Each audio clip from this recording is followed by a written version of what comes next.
میں آپ کے سامنے حدیث پاک کی روشنی میں پیش کرتا ہوں، ذرا توجہ کرنا۔ یاد رکھو میرے بھائی، دنیا میں کون رہا جو ہم رہیں گے؟ یہ دنیا سرائے فانی ہے، جگہ جی لگانے کی دنیا نہیں ہے، یہ عبرت کی جا ہے، تماشا نہیں ہے۔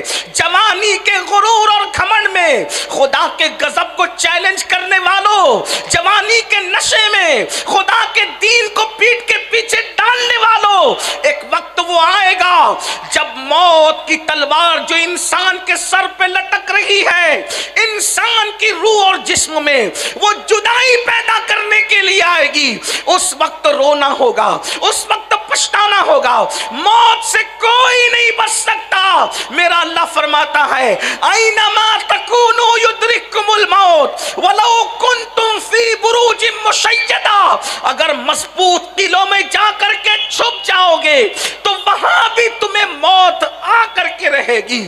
اللہ اکبر، موت نے آنا ہے، ہم نے آخرت کو بھلا دیا، آخرت کو فراموش کیا، اسی لیے گناہ پر جری ہو گئے، جھوٹ بولتے ہیں، جھوٹ کو گناہ بھی نہیں سمجھتے، جرائم کرتے ہیں، جرائم کو گناہ بھی نہیں سمجھتے۔ آئیے اللہ کے رسول صلی اللہ علیہ وآلہ وسلم کا فرمان سنیے اور سوچئے ہمیں کس گھاٹی سے گزرنا ہے، کس منزل سے گزرنا ہے جسے موت کہتے ہیں۔ موت وہ کیسی گھاٹی ہے، وہ کیسی گھاٹی ہے، اس کا حال کیا ہے؟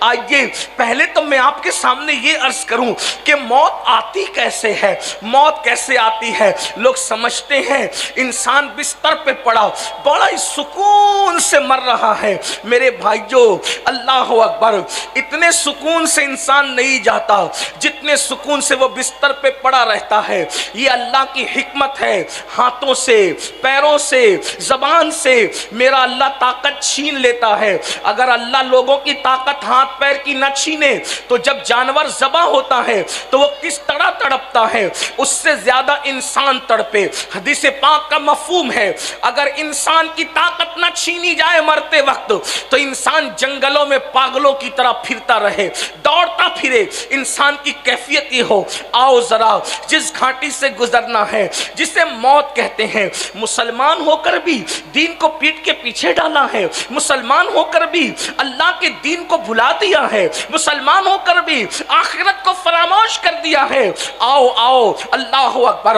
حضرت سیدنا عبداللہ ابن عمرو ابن عاص رضی اللہ تعالی عنہما ارشاد فرماتے ہیں کہ میں نے اپنے والد حضرت عمرو ابن عاص سے پوچھا، بابا یہ بتائیں کہ انسان کو جب موت آتی ہے تو موت کے وقت اس کی کیفیت کیا ہوتی ہے؟ تو حضرت عمرو ابن عاص فرماتے ہیں اللہ اکبر، جیسے انسان زمین اور آسمان کو سمیٹ کر انسان کے سینے پہ رکھ دیا جائے تو کتنا بوجھ محسوس ہوگا، اس طرح کا بوجھ انسان کو موت کے وقت محسوس ہوتا ہے۔ عمرو ابن عاص ارشاد فرماتے ہیں اللہ اکبر، میرے بیٹے عبداللہ، جب انسان کو موت آتی ہے تو یوں لگتا ہے کہ جیسے وہ ناک سے سانس نہیں لے رہا ہے بلکہ سوئی کے ناکے سے سانس لے رہا ہے۔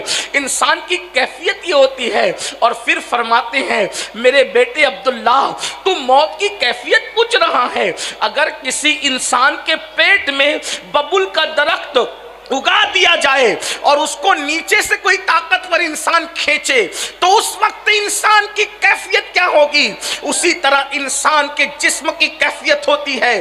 کتنی بڑی گھاٹی سے گزرنا ہے، کانوں میں ایئر فون لگا کر گانوں سے جھومنے والوں، اللہ کے خوف میں رونے کی بجائے ہیرو ہیروئن کی جدائی کے مناظر دیکھ کے رونے والوں، اپنی موت کو یاد کر کے، موت کی تکلیف کو یاد کر کے اللہ کے خوف سے آنسو بہانے کی بجائے ڈراموں کو دیکھ کر رونے والوں، کبھی تصور تو کیا ہوتا یہ وہ حقائق ہیں جس کو فراموش نہیں کیا جا سکتا، یہ وہ حقائق ہیں جن کو بھلایا نہیں جا سکتا۔